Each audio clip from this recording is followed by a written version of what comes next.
Saudações, em nome do nosso Senhor Jesus Cristo e Salvador. É uma bênção ter esta oportunidade, poder partilhar acerca do reino de Deus. Amo a Jesus como meu Senhor e Salvador, e é uma bênção poder ainda nos dias de hoje testemunhar acerca da sua palavra. Que Deus possa nos abençoar nesta ocasião em que vamos ter a nossa palavra de Deus. Convido a si, amado irmão, que juntos vamos trilhar esta jornada e esperamos que Deus nos conceda uma mensagem de graça. Que Deus abençoe. Vamos ler na palavra de Deus em Marcos capítulo 6, onde vamos ler a palavra de Deus.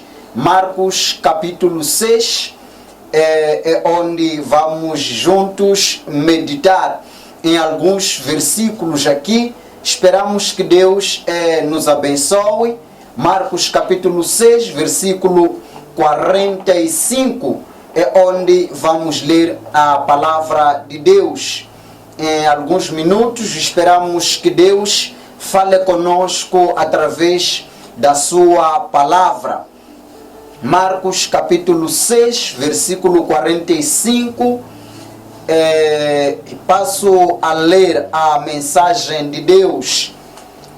Logo em seguida, Jesus insistiu com seus discípulos que voltassem ao barco e atravessassem o mar até Betsaida, enquanto ele mandava o povo para casa. Depois de se despedir de todos, subiu sozinho ao monte para orar. Durante a noite, os discípulos estavam no barco, no meio do mar, e Jesus sozinho em terra. Ele viu que estavam em apuros, remando com força e lutando contra o vento e as ondas.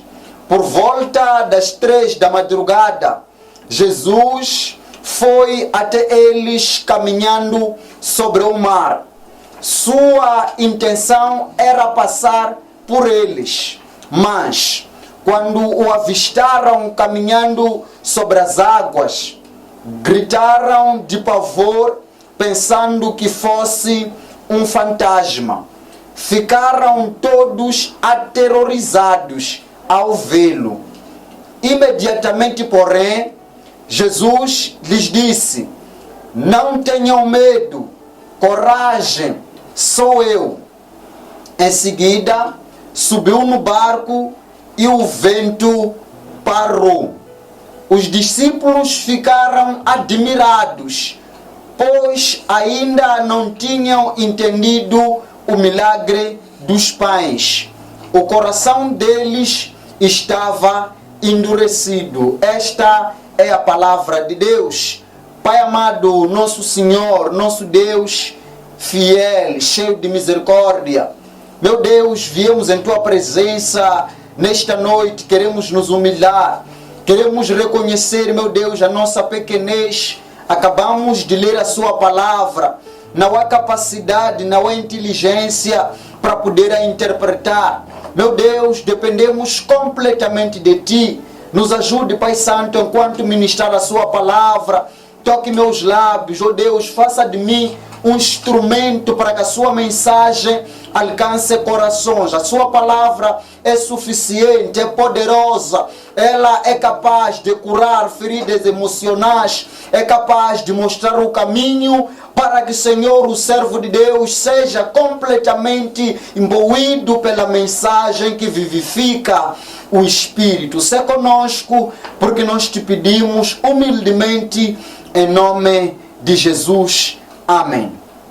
Amados irmãos, o evangelista Marcos pouco difere dos outros sinópticos, isto é, o Mateus e Lucas, que são considerados, juntamente com Marcos, como evangelhos sinópticos. Podemos encontrar uma pequena diferença aqui, pois o evangelista Marcos não se dedicou a questões biográficas, não se dedicou a questões da genealogia de Jesus, não se dedicou a questões da história do nascimento e infância de Jesus.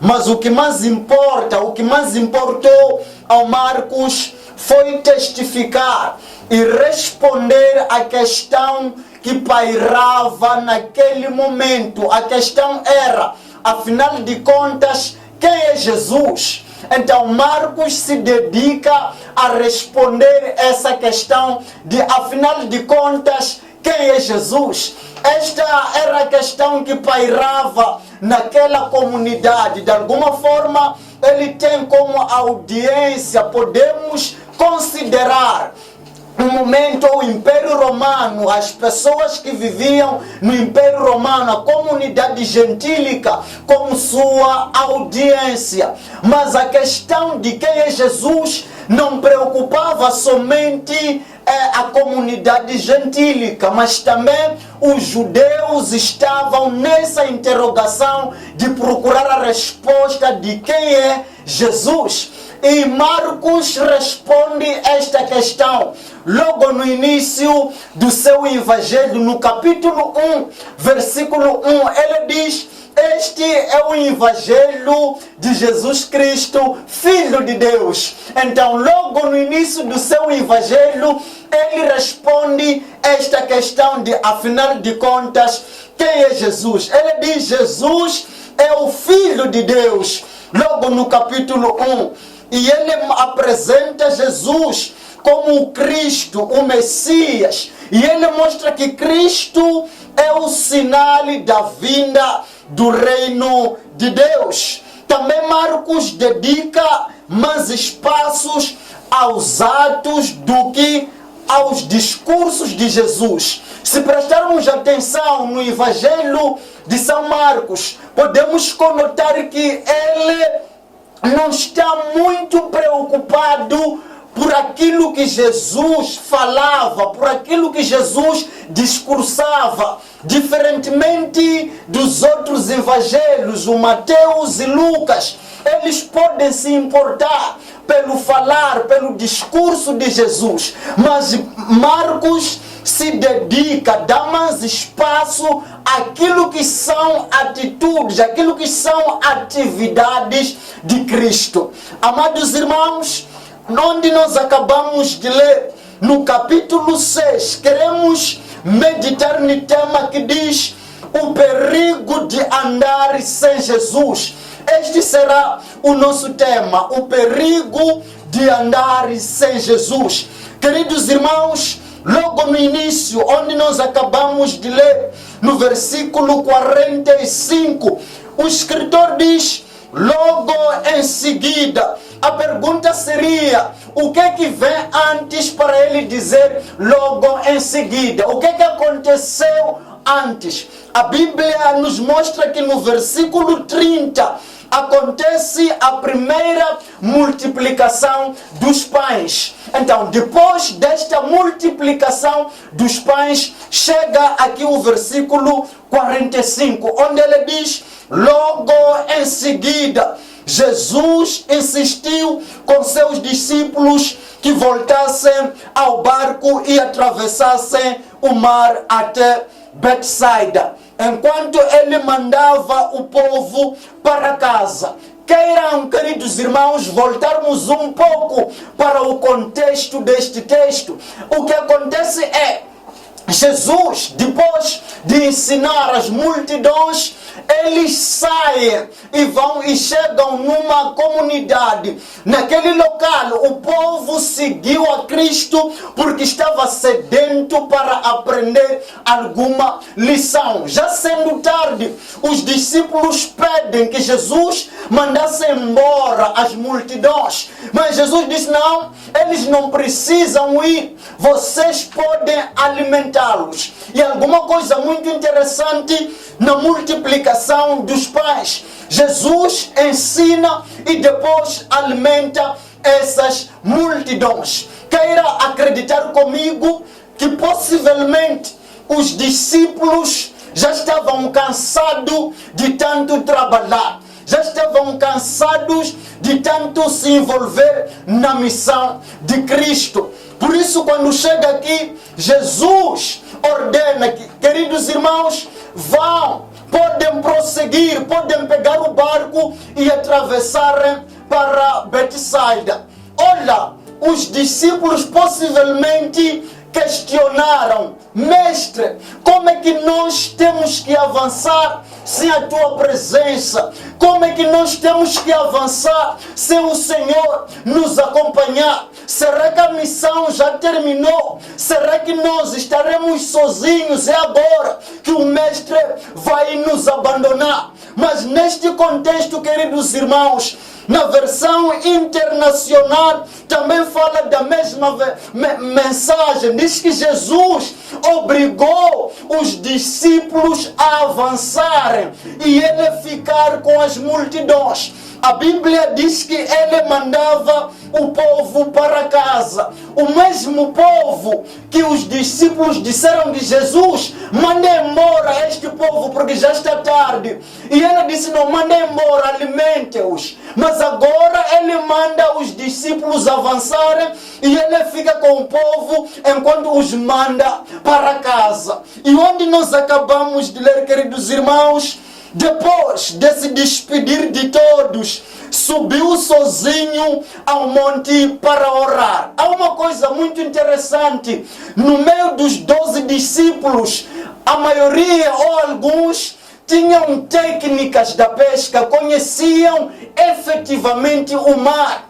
Eles poderiam dizer: ok, Jesus pode ficar, nós conhecemos o mar, nós vamos avançar. Nós conhecemos os problemas que podem surgir no meio do mar, nós vamos trabalhar com isso e a vida vai estar na normalidade.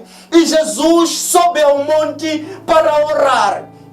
Aqui, irmãos, a questão de Jesus subir ao monte para orar, o Marcos e Lucas não explicam a razão de por que ele precisou de subir ao monte para orar e não avançar com os discípulos. Mas essa resposta só podemos encontrar no livro de João. O João capítulo 6, versículo 15, ele responde, ele diz: o povo, por causa de ter comido pães, eles queriam proclamar Jesus como rei à força. E Jesus não queria ser proclamado rei. Por isso ele sai para o monte para orar. Mas o Marcos não fala nada disso. Só João explica a razão de ele subir para o monte para orar. E Jesus não queria ser o Senhor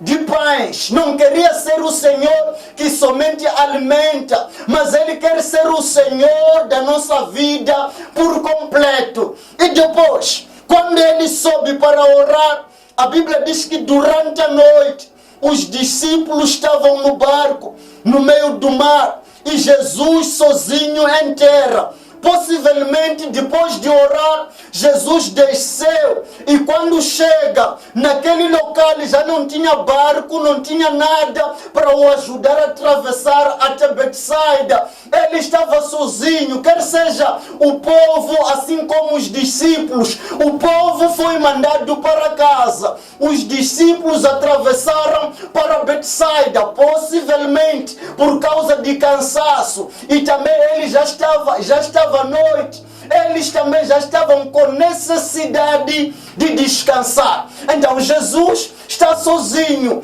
e olha que a Bíblia diz que ele estando sozinho, ele viu que estavam em apuros, remando com força e lutando contra o vento e as ondas. Por volta das 3 da madrugada, Jesus foi até eles. Possivelmente Jesus, depois de orar, ao olhar que não aquelas pessoas que saíram nas calmias, tudo estava muito bem, as coisas estavam a começar bem. Eles não precisavam de Jesus em seu barco, porque quando iniciaram a jornada, tudo mostrou que está tudo bem, não há nenhuma ventania, o tempo favorece, nós podemos remar sem problemas. Mas depois, por algum tempinho, as ondas começaram a fustigar o barco e eles começaram a ficar cheios de medo. Eles já ficaram sem saber o que fazer. Quero eu acreditar que ao longo do tempo, Pedro, André, Tiago, João, alguns ali tentaram alguma maneira de salvar-se, tentaram alguma maneira de livrar-se das tempestades, mas a Bíblia diz que eles estavam em apuros, remando com força e lutando contra o vento e as ondas. E Jesus caminha sobre o mar. É coisa incrível. Jesus anda sobre as águas. Quando Jesus anda sobre as águas, ele mostra que tem poder sobre a natureza. Ele mostra que tem poder sobre qualquer circunstância na nossa vida. Ele não tem poder somente para nos curar. Ele não tem poder somente para nos dar comida. Ele não tem poder somente para solucionar assuntos familiares, até forças naturais que vêm na nossa vida. Ele tem poder. Olha alguma coisa. Aquilo que atormentava os discípulos, Jesus, ele pisa. Ele anda sobre aquilo que é problema para os discípulos, aquilo que é problema para a sua vida, por causa do seu poder, ele anda. A Bíblia diz que o Senhor colocou sobre os seus pés todas as coisas deste mundo. Ele tem poder. Aquilo que é problema para si pode ser um estrado, pode ser um local, um tapete. O seu problema, por causa da presença de Cristo, ele coloca sobre os seus pés. Mas alguma coisa muito interessante, quando eles viram Jesus, o medo ainda lhes tomava, o medo ainda lhes dominava. Lembra, no início da viagem, tudo foi tranquilo, tudo foi muito bem. De repente começou uma ventania, o mar ficou bravo, viram-se em apuros, em perigo, cheios de medos. Talvez no início da jornada, no início da caminhada, nós confiamos na nossa força, confiamos que não, as coisas vão andar muito bem. Possivelmente o ano está a começar, estamos a iniciar o 2024. Podemos dizer, a presença de Deus não é importante. Eu sou capaz, eu vou fazer 2024, eu tenho recursos, eu guardei dinheiro suficiente, eu tenho técnica de como avançar. Mas não é suficiente, é preciso caminhar com Cristo. Por isso que nós dissemos o perigo de andar sem Jesus. Foi um perigo os discípulos avançarem sem Cristo. Eles sabendo que Cristo é a solução dos nossos problemas. Quero eu acreditar, por mais que Cristo insistisse, poderiam dizer, mestre, se nós não formos com o Senhor, não nos deixa subir. Se for para dormir aqui, preferimos sofrer. Moisés aprendeu esta teoria. Moisés aprendeu esta disciplina, esta cadeira da presença de Deus. Ele diz, Senhor, sabemos que o céu está lá, sabemos que Canaã é ali, mas se o Senhor não subir conosco, nós não vamos avançar. Graças a Deus, que nós também possamos aprender esta cadeira, esta disciplina de entender que o importante não é conquistar o céu, o importante não é conquistar o sucesso de 2024, o importante é caminhar com Cristo no barco, porque quando Ele estiver conosco, Ele vai acalmar as tempestades. Amados irmãos, nós podemos caminhar muito bem iniciar o ano sem apuros, sem dificuldades, sem problemas, iniciarmos bem, porque os recursos são suficientes que nós temos. Nós já fizemos o plano, tudo aquilo que nós desenhamos, tudo aquilo ali está pronto. Achamos que não, nós vamos fazer o ano, mas it's not enough, não é suficiente. É importante que convide a Cristo, que vá consigo. Amados irmãos, as tempestades são imprevisíveis. Amados irmãos, as tempestades de alguma forma são inevitáveis. Você não planifica ter problemas. Se os problemas fossem colocados na agenda, de que quando surgirem os problemas, eu he de agir dessa forma, seria fácil. Mas os problemas são imprevisíveis, mas também são inevitáveis. Nós não prevemos sobre aquilo que vai acontecer, mas pode vir a acontecer. Muitas das vezes nós esquecemos de Cristo na nossa jornada. Os discípulos foram tomados de medo, e o medo de alguma forma muda a nossa visão. Quando eles viram a Cristo caminhando sobre o mar, além de ver a Cristo, eles estão a ver o fantasma, porque o medo lhes tomou. Quando nós temos medo, irmão, até aquilo que é doce, sentimos que é amargo. Até aquilo que não convém, sentimos que convém. Até aquilo que convém, nós temos medo de fazer, porque o medo nos atormenta. O medo atrofia a nossa fé. Mas Jesus acalma os discípulos. Ele diz, a Bíblia diz que, mas quando o avistaram caminhando sobre as águas, gritaram de pavor, pensando que fosse um fantasma. Ficaram todos aterrorizados ao ver. Imediatamente, porém, olha a presença constante de Cristo na nossa vida. Porque esta presença é da misericórdia, é da graça, que Ele está sempre conosco. No momento do medo, Ele vai dizer, minha filha, meu filho, não tenha medo, coragem, sou eu estarei perto de você. Ele de repente ou em seguida subiu no barco e o vento parou. Graças a Deus. Quando ele entra no barco, o vento se acalmou. O perigo de andar sem Jesus é que as tempestades vão abater a nossa vida e ninguém está lá para acalmar as tempestades. Mas quando ele entrar no barco da sua vida, a tempestade vai acalmar. Há uma coisa muito interessante que precisas saber. É que o barco ser assolado pelas tempestades não era coisa anormal. Era o normal do mar, porque o barco anda no mar. O estranho seria o barco enfrentar um acidente, ou o barco enfrentar algum problema terreno, algum problema da rodovia. Mas o problema que o barco enfrentou era do mar. Olha, os problemas que nós encaramos na vida são da natureza deste mundo.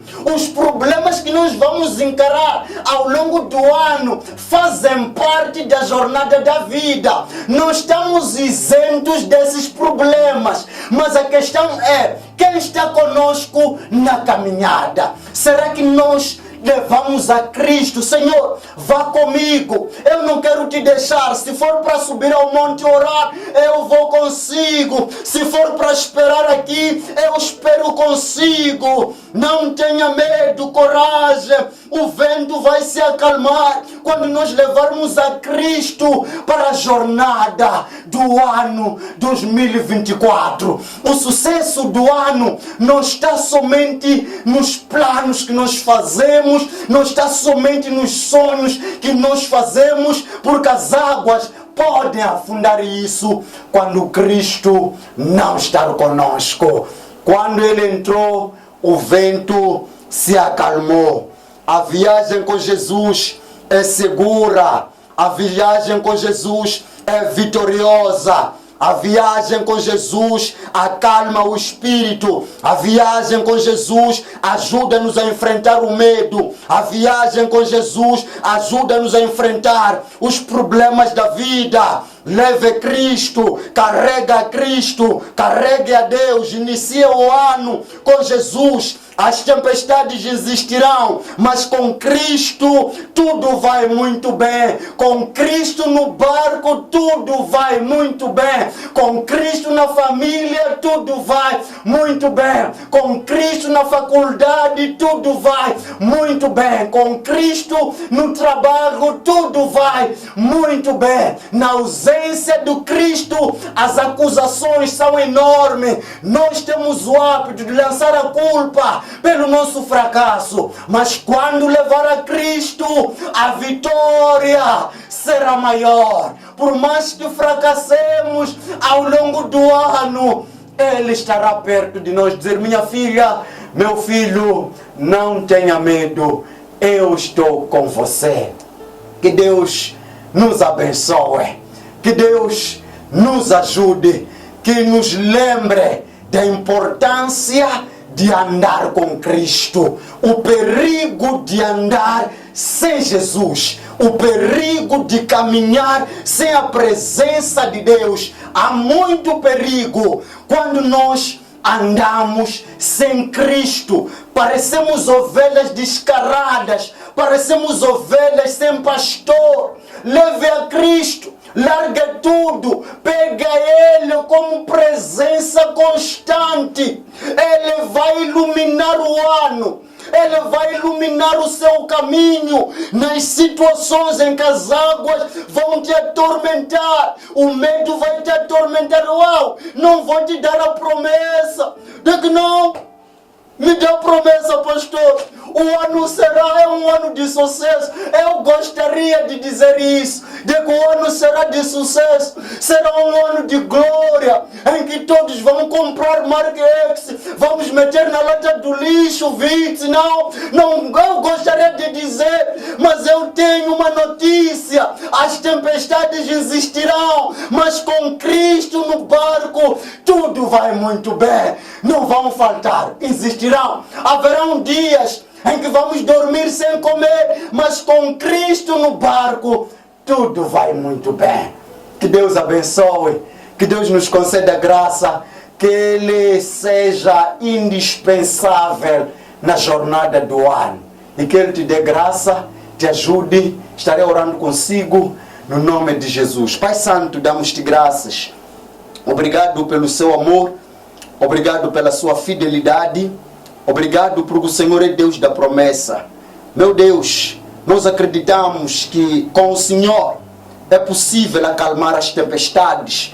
Com a sua presença é possível, meu Deus, nós atravessarmos o mar, andarmos sobre os nossos problemas. Aquilo que nós enfrentamos é possível. Da mesma forma que pela fé Pedro andou sobre o mar, olhando a Cristo, nós também, Pai Celestial, nos ajude a caminhar com Cristo, a andar com o Senhor. Enquanto iniciamos o ano 2024, não sabemos o que nos espera, não sabemos o que nós vamos enfrentar em fevereiro, não sabemos o que vamos enfrentar em março, em abril, maio, junho, julho, agosto, setembro, outubro, novembro. Não sabemos até lá, mas temos a certeza com o Senhor somos mais do que vencedores. Nos abençoe. Conceda a sua graça àquele irmão, àquela irmã, àquela mãe que se encontra, Pai Celestial, com o coração abatido, mas quando o Senhor estiver lá, vai acalmar a tempestade. Muito obrigado pela sua graça.